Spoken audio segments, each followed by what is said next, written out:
One of the most difficult questions you'll ever ask, but be willing to ask for feedback. Most people will not voluntarily give you feedback.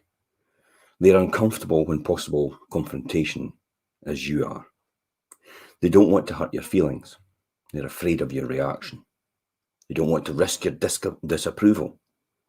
So, to get honest, open feedback, you're going to need to ask for it and make it safe for a person to give you it. In other words, just don't shoot the messenger and don't argue with them. Just say thank you for your honest feedback and learn from it.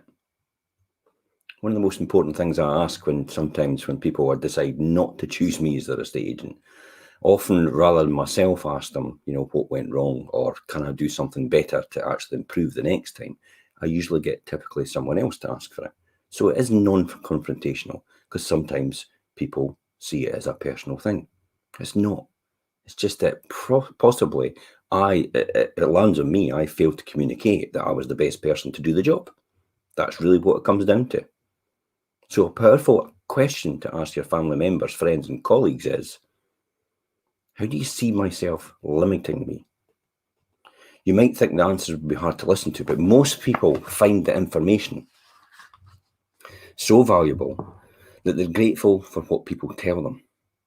Armed with this new feedback, you can create a plan of action and replacing your limiting beliefs and behaviours with more effective and productive beliefs and behaviours. Most people are afraid to ask for corrective feedback because they're afraid of what they're going to hear. But you're better off knowing the truth than not knowing the truth at all. Once you know it, you can do something about it. You cannot fix what you don't know is broken. You cannot improve your life, your relationships, your game, and your performance without that actual feedback. When you avoid asking for the feedback, the only one who is not on the secret is you. The other person is usually already told their spouse and their friends, their parents, their business associates, their other potential customers that what they're dissatisfied with. They should be telling you, and they are unwilling to do so for the fear of your reaction. As a result, you're being deprived of everything you need to do to improve your relationship, your product, your service, your teaching, your managing, or your parenting. So you must do two things to remedy this. First, you must intentionally, actively solicit feedback. Ask your parent, your partner, your friends, your colleagues, your boss, your employees, your clients, your teachers, your students, or your coaches. Second, you must be grateful for that feedback. Don't get defensive. Just say, thank you for caring enough to share that with me. It's not easy, but it's important. If you want to improve, you need to get this and you need to hear it. Remember, feedback is a gift that helps you become more effective at what you do. So be grateful for it. Get your head out of the sand and ask. Then check in with yourself to see what fits with you and put useful feedback into action. Take whatever steps necessary to improve your situation, including changing your own behaviour. I mean, some of the feedback you might actually not believe, but the reaction is you've got to think to yourself, well, why would they say that then? You've got to think of that. Because even though you can't see it, why is someone else saying it? So it's important to take that on the chin, so to speak. Here's the most valuable question you may ever learn.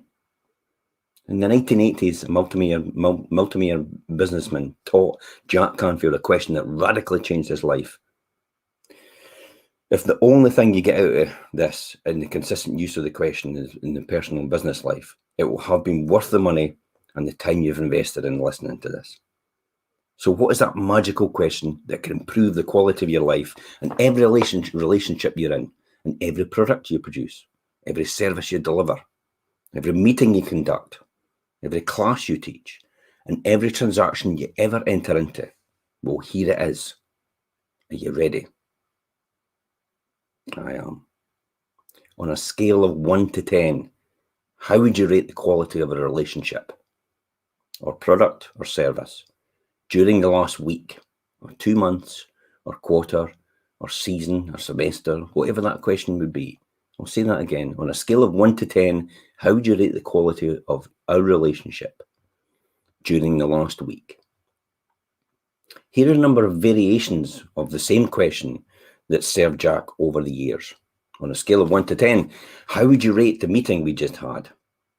Or me as a manager, or me as a parent, me as a teacher, the class, this meal, my cooking, this deal, this book, whatever it is you're involved in. Any answers less than 10 gets the follow-up question. What would it take? Here's the most important point. What would it take to get a 10?